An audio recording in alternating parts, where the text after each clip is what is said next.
What's up, guys? Hey, so it's an off weekend and I am jonesing for some racing. So I watched MXGP, the qualifiers for today in Spain, and it was muddy and sticky and nasty, but it's some good racing. Mr. P Davyy is spreading more lies about me, and this one's laughable. And speaking of MXGP, I really like watching these Coenen brothers, and the rumor has it they're coming to the United States, all that and more. Nano Extreme, if you want your sample, do not email me anymore. No more emails to me. Click the link in the description, head over to Nano Extreme's landing page and get your free sample of Nano. This pain cream has helped so many people, myself included. Get your sample, and when you're ready to buy it, head over to Nano Extreme and use code COOKSY for free shipping. Check out Coach Rob's YouTube channel. He's got interviews with Connor Fields, Ryan Hughes, Tony Alessi. He's got all sorts of good stuff, and he's got his typical amateur podcast, vet podcast. He's got stuff with physical fitness. Head over to Coach Rob's YouTube channel. You need people like me so you can point your fucking fingers and say, that's the bad guy. So I'm going to start today's show by talking about this guy, Hunter Calli, the guy I call a predator, and I believe he's a predator. Anytime I talk negatively about somebody on my show, I openly offer them to come on and talk to me about it. He reached out to me. He wants to come on. He gave me some weird thing about he's got to check and see if he's allowed to make a statement. But I don't know how he's going to change my mind. Listen, if you are convicted in the court of law of what he's convicted of, not charged, convicted of, I'm sorry, but you're wood chipper worthy. And if you want to know what wood chipper means, you got to watch Real AF with Andy Frisella. He talks about what you do with people like this. You throw them in a wood chipper. Andy Frisella does one of the best shows out there. And, he has this little motto, share the show, don't be a hoe. Well, this is me sharing the show. So check out Andy Frisella if you want a really good show that gives you some enlightening information, and he doesn't sugarcoat anything. Hunter Calli, if you think you're going to come on here and do some apology and make excuses, probably not going to. But I will give you the platform, but just know, I'm not going to go easy. I am not going to go easy on a convicted child predator. I'm just not going to go easy on a convicted child predator. You can come on the show. You can try and convince me. It's really doubtful. I will just say this. You're lucky it wasn't my daughter, or you probably wouldn't have to deal with legal stuff. You'd probably come up missing. So come on the show. Like I said, anyone I speak negatively of, I welcome them. P Davyy, any of you people want to come on, I welcome you to come on and challenge me on anything I say. Hey, open invitation. Maybe I missed something. Maybe there's some information I don't have. And if you want to come on and tell me that, I'm open to it. And speaking of P Davyy, this is hilarious. So they've literally emptied their chamber doing everything they possibly can to quiet me, to discredit me, anything they can. They've spread rumors that I don't know people. Then they say that I don't get both sides. Like, which is it? Do I not know anyone, or am I not getting everything?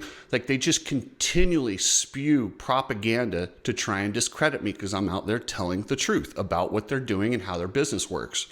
Now, I have a text message. Now, what they do is they get one of their cronies that's part of the group. Davey doesn't do it himself, but he has some of these people that work underneath him. Then they tell their friend, and somebody got a text message from somebody very close to Davey Coombs telling them not to talk to me. Reason being is he said the FBI is getting involved. No, they're not, dipsticks. The only reason the FBI got involved is because they sent them to my house on some sort of frivolous charge because somebody made a comment about weapons in the comments section. They screenshot it, sent it to the FBI, and wasted their time sending these officers to my house. So yeah, the FBI is not involved. I welcome the FBI. I'm sure they can look up anything about me. I don't break the law, so don't worry about it. Unless somebody messes with my daughter, then I'll probably break the law. But it blows me away the extent that these dirtbags try to slander me. Really? Now you're telling people that I'm being investigated? That they talk about me slandering. That is them 100% slandering me. And yes, I have a screenshot of the text from these people. All I have to say is P Davyy, Feld, I'm not going to stop. If you don't like what I'm talking about, don't do it. How about that? It's that simple. If you're not happy with what I'm saying on my show, then don't do these things. All I'm talking about is specifically the things that you guys are doing. So if you don't like me talking about it, maybe you shouldn't do it. But it's obvious these promoters do not care about the riders, fans, or teams. They just don't. If they gave any sort of a crap, they wouldn't run Lee Diffie and Ricky Carmichael back out there knowing the fans don't like them. Ricky's awful at his job. Clearly something's going on in the background. Lee Diddy is obviously got some issues. He's being sued for having a P Diddy style party and getting somebody raped at his house. So yeah, there's some shady stuff going on, and the FBI might want to look into you guys. If the FBI wants to look at something, I'm sure they could find some stuff on P Davyy, Lee Diddy, and all these other clowns that are really into some creepy stuff. I'll make a deal. If Feld and MX Sports will give the teams and riders 40%, I'm not even asking for the lion's share. You give the teams and riders a 40% profit share on the new TV contract, I'll stop talking about money. Do we have a deal? If that's the case, I will shut up and you can go ahead. It will make the sport better. You'll make more money and we can all go back to just talking about racing. So pretty easy, guys. Give the riders 40% of the new TV deal and I'll shut up. I got to add one more thing. Also fix the tough blocks, which MXGP already fixed them. Check out Ride Strapped. Best goggles, glasses, shirts. Get your support your local privateer shirt. Get your red pill shirt. Get your glasses. Head over to ridestrap.com. Hit up Precision Transport. If you're shipping anything and you're tired of these companies that have just forgot about customer service, tracking numbers, and reasonable pricing, you're not dealing with Precision Transport. So Precision Transport will take good care of you. They're family owned. Hit up pretransport.com. Alias MX Gear. Buy a pant, jersey, glove. Actually, you got today. Today is Saturday. If you order it, they'll probably give you a little bit of leeway over the weekend. But if you buy pant, jersey, glove, you will get 2 bottles of Nano Extreme 3 ounce. That's a $100 value. So order that now at aliasmx.com. So I watched the MXGP race in Spain today, the qualifying race.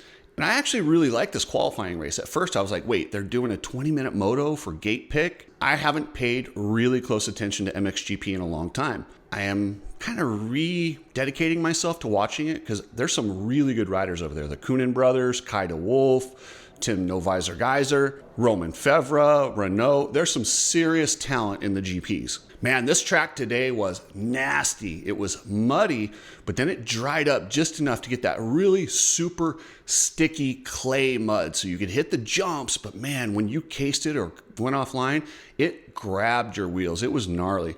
But Lucas Coenen was riding so good. This guy has a talent. Lucas Coenen has that look, that Robbie Renard, that Kevin Windham, that Jet Lawrence, that tall guy, loose on the bike, effortless. And he was reeling in Geyser like nobody's business. And he was about to make the move on Tim Geyser to win the qualifier, but he did what young guys do. And he got a little bit overzealous and had a big one. He was okay, but his bike was twisted. He held on to 6th place. But what's cool about these qualifiers is they're not just qualifiers. You actually get points. They give 10 points for the win, like 10, 9, 8, 7, all the way through. The top 10 guys get at least 1 point.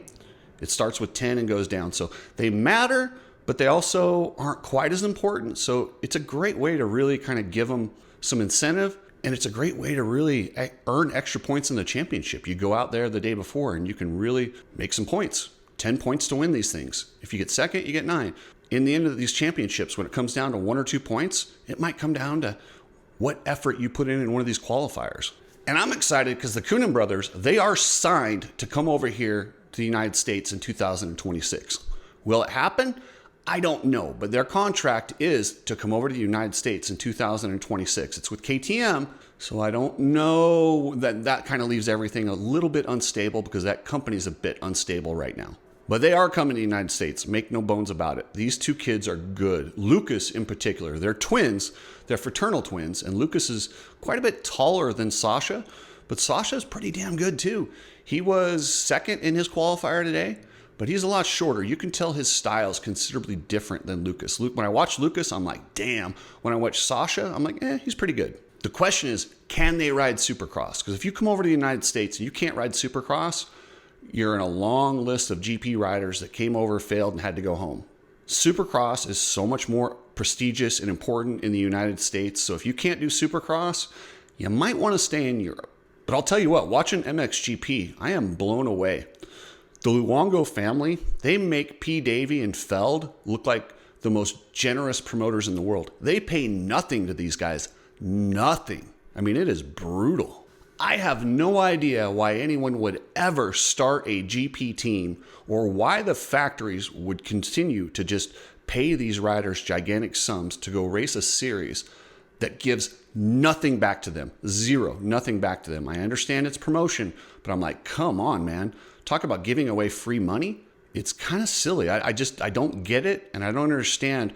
Motorcycle people are usually pretty badass. They ride motorcycles. They're into a sport that involves a lot of risk, a lot of courage, a lot of ego.